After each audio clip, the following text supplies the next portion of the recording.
Hello, my name is Persephone Abbott. I live in Amsterdam. I was born in California and I moved to Europe when I was 21.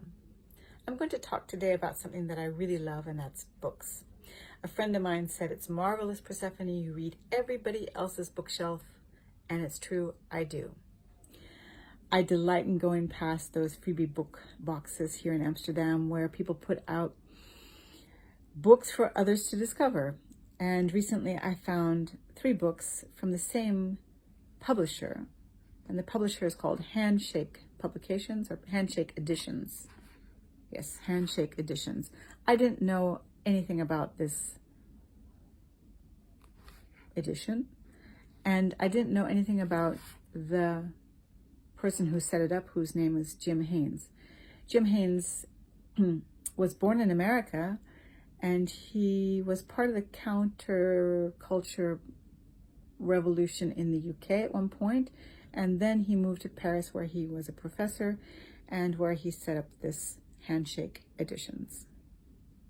I'm going to read something from his book here, Everything Is, Soft Manifestos for Our Time, and I do believe you will find them rather soft. A thorny issue. We can complain because the rose bushes have thorns, or rejoice because the thorn bushes have roses. Graffiti found in a woman's toilet.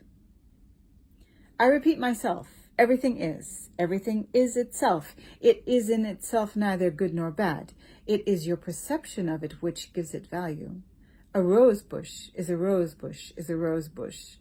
If you think/feel it is good for you, it follows that you might think it is also good for everyone else, that everyone will think/feel the same as you, but it ain't necessarily so.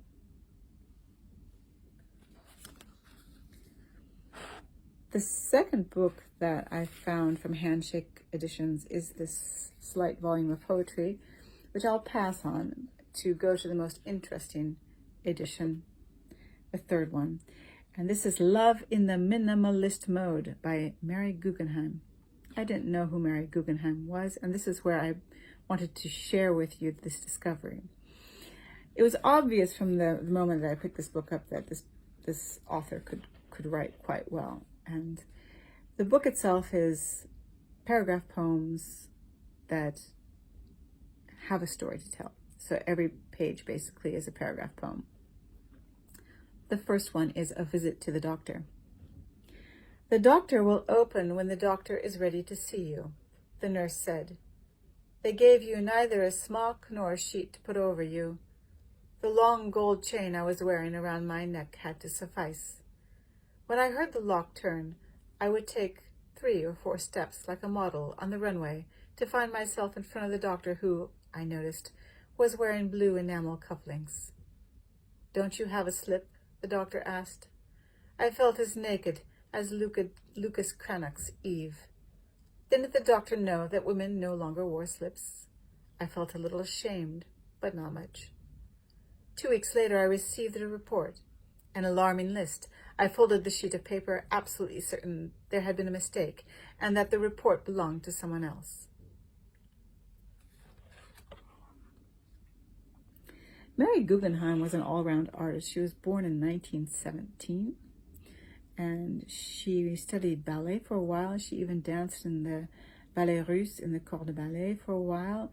She was friends with Sartre and Breton. She was a translator for the war, in the Second World War. She was in Hollywood, and she was friends with Henry Miller and Norman Mailer, and she also painted in Salzburg. I studied painting in Salzburg at one point, moving to Paris, where obviously she met Jim Haynes, and this book was conceived.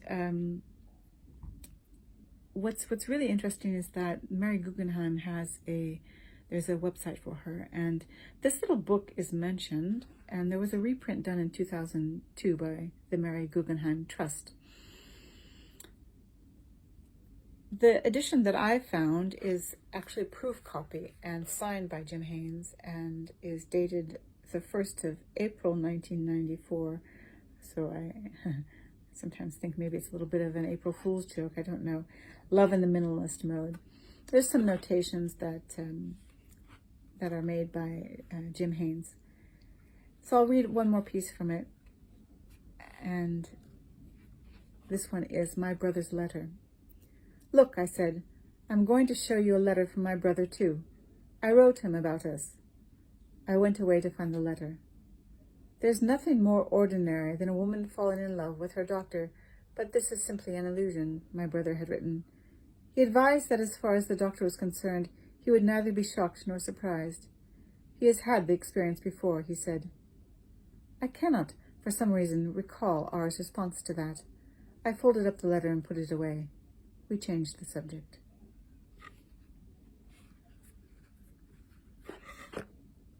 Thank you.